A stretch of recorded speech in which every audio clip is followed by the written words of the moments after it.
आता आपण आलो आहोत ठाण्यामध्ये अभिषेक पडवेकर यांच्या घरी आणि जी आपल्या गणपती सिरीज जी आपण स्टार्ट केलेली आहे त्यातला आता आजचा आपला दुसरा गणपती आहे आणि आपण ते सगळं जी आरास केलेली आहे, डेकोरेशन केलंय ते आपण बघायला चाललो आहोत.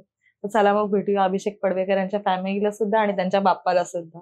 हाय अभिषेक, मी स्मिता. तुझं सगळ्यात पहिले अस्तित्व टॉक्स या आमच्या चॅनलवरती स्वागत आहे. आणि मी तुला एक रिक्वेस्ट करेन की आपण चाळीचं तर हे जे डेकोरेशन तुझं साकारलंय ते तर आपण बघूच या, पण त्याच्या पहिले तू थोडक्यात तुझी माहिती आपल्या प्रेक्षकांना दे. सो माझं पूर्ण नाव अभिषेक सुरेश पडवेकर, माझी बायको ऐश्वर्या पडवेकर. हो, आणि मी एक्सेंचर मध्ये जॉबला आहे. ओके. आधी IT मध्ये होतो, बट आता प्रोफाईल चेंज केलेली आहे. आणि ऐश्वर्या मी विस्ट्रा म्हणून एक आहे स्टार्टअप वेगवेगळ्या, तिथे फायनान्स मध्ये. हो. ओके. आणि आपण हे जे म्हणजे तुम्ही बघताय तर ही आर्ट अशी कोणामध्ये म्हणजे पहिल्यापासूनच असं करत होतात की दरवर्षी वेगवेगळे काहीतरी संकल्पना येतात का, असं म्हणजे एकच कोणतरी आर्टिस्ट असा क्रिएटिव्ह आहे असं काही आर्टिस्ट कम्प्लिटली म्हणजे आर्टिस्ट माइंडसेट आणि कला वगैरे सगळी ऐश्वर्याकडे आहे.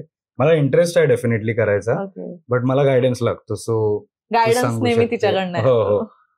म्हणजे आर्टिस्ट अजून लहानपणापासून आवड आहे मला या सगळ्याची, पण माझे पप्पा मी म्हणेन की ते खूप मोठे असे आर्टिस्ट आहेत, कारण त्यांच्याकडे जे डिटेल वालं हे आहे ना, म्हणजे डिटेलिंग जे आपण करतो, मेजरमेंट म्हण किंवा सगळं एकदम डिटेल मध्ये करतात ते.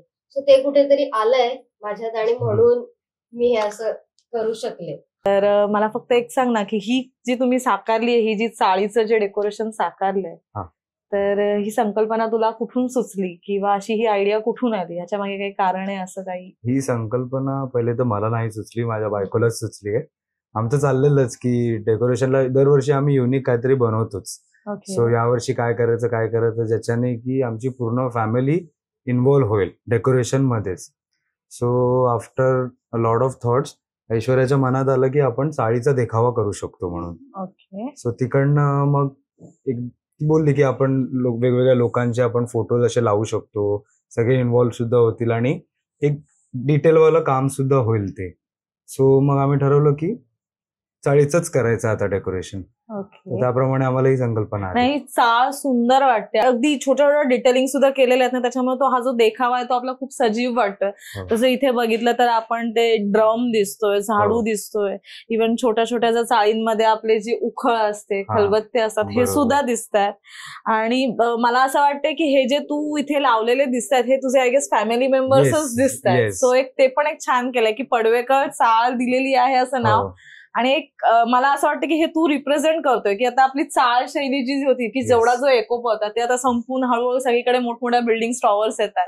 ते खूप छान वाटतं आणि खूप छान प्रकारे डिटेलिंग केलंय. तर तू आपल्या जरा प्रेक्षकांना जर सांगशील एक एक डिटेलिंग तर खूप मस्तच होईल. म्हणजे आपण वरतून जर सुरुवात केली तर आपल्याला माहिती असेल की सार्वजनिक उत्सवात नेहमी आपण पताके, टिपिकल जे पेपरचे पताके असतात ते आपण लावतो. सो ते आम्ही पहिले दाखवले आपल्या बाप्पाच्या वरतून. आणि मेन म्हणजे आमची आयडिया अशी होती की भले आपला गणपती घरचा आहे, बट आम्हाला दाखवायचं होतं की तो सार्वजनिक गणपती आहे. सो घरचा गणपती पण सार्वजनिक होऊ शकतो एका चाळीच्या गेटअपने, ही आमची आयडिया होती. सो हे झाले पताके. मग माझ्या आत्याची आयडिया होती की आपण असे कंदीलही लावू शकतो छोटे छोटे.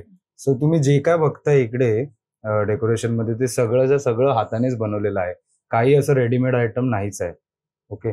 सो हे कंदील एक आहे छोटे छोटे जे आम्ही लावले आहेत. जवळजवळ आय थिंक 12 कंदील आहेत पूर्ण चाळीत.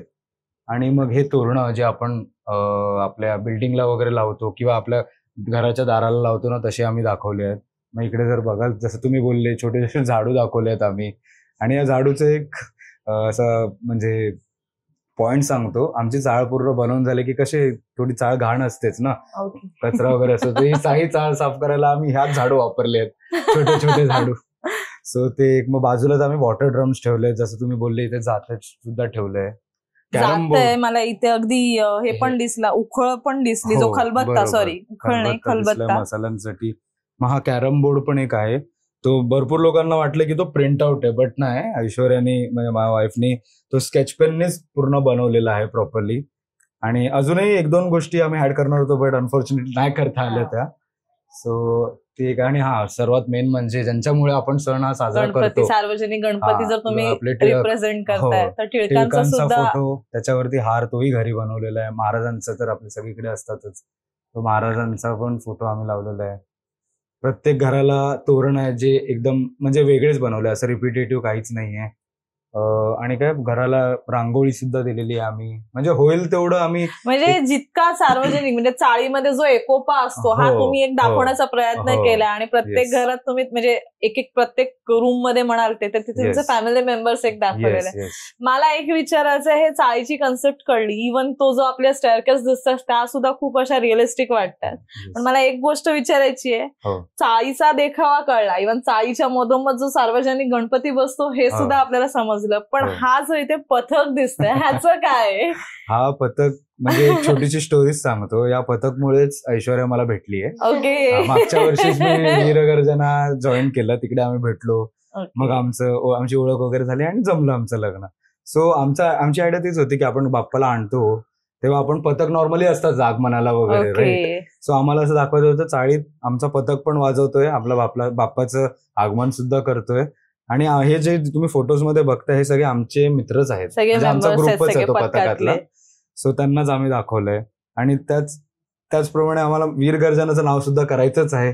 सो आम्हाला ही आयडिया होती बेसिकली त्याच्या मागे. ऐश्वर्या, ही संकल्पना तुझी होती, गायडन्स तुझा होता, भले तुमची पूर्ण एंटायर फॅमिली त्याच्यामध्ये काम करत होती. तर हे सगळं डेकोरेशन जे एवढं डिटेलिंग मध्ये केलेलं आहे हे सगळं करायला, गणपतीचं पूर्ण डेकोरेशन तयार व्हायला किती वेळ लागला? म्हणजे तसं बघायला गेलं तर 20-22 दिवस, बट डेडिकेटेड असे आमचे वीकेंड्स होते.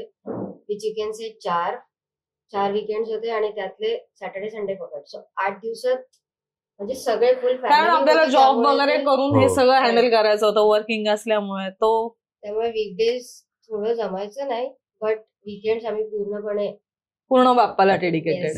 एक लास्ट क्वेश्चन विचारेन मी की आपला म्हणजे डेकोरेशन तर खूप छान झालेलं आहे, चाळीचं रिप्रेझेंट केलेलं पण आहे तुम्ही, आणि मोस्ट ऑफ आता आपल्याला चाळी बघायलाही नाही मिळत. तर हे डेकोरेशन जे साकारलंय ह्याच्यातून तुम्हाला आपल्या प्रेक्षकांना काय मेसेज द्यावा असं वाटेल?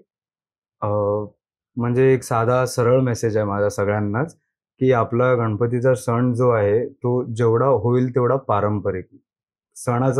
या सणाचं सर्वात महत्व म्हणजे सर्व लोकांना एकत्र येणं आहे, ना की आपल्याला पैसा कमवणं, फेमस होणं हे सगळं आहे. सो मला असं वाटतं की आपण सगळ्यांनी गणपतीचा सण हा सगळे लोक एकत्र यावे याच्यासाठी साजरा केला पाहिजे, रादर दॅन पैसा कमवणं, फेमस होणं, ह्या सगळ्या गोष्टी. कारण एंड ऑफ द डे बाप्पाला पैसा, फेमस होणं हे महत्वाचं नाही, बट आपलं प्रेम भक्तीच महत्वाची आहे. सो ते केलेलं मला नेहमी आवडेल आणि बाकी लोकांनी करावं अशी माझी खूप इच्छा आहे. तुम्हाला अजून असे वेगवेगळे गणपती बघायचे असतील तर ते आमच्या चॅनलला सबस्क्राईब करा, शेअर करा आणि लाईक करा. मी पुन्हा एकदा सांगेन की तुम्ही जेव्हा लाईक, शेअर्स आणि सबस्क्राईब करता त्याच्याने आम्हाला खूप मोठं प्रोत्साहन मिळतं. सो आम्ही नवीन अजून काही विषय असतात जसे आपण पॉडकास्ट घेतो किंवा हे करतो तर आम्हाला त्या करायला जी अशी असते ना ती हुरहुर पण मिळते चांगली. So please like, share, subscribe करा आणि थँक्यू. लवकरच भेटूया दुसऱ्या गणपतीसोबत.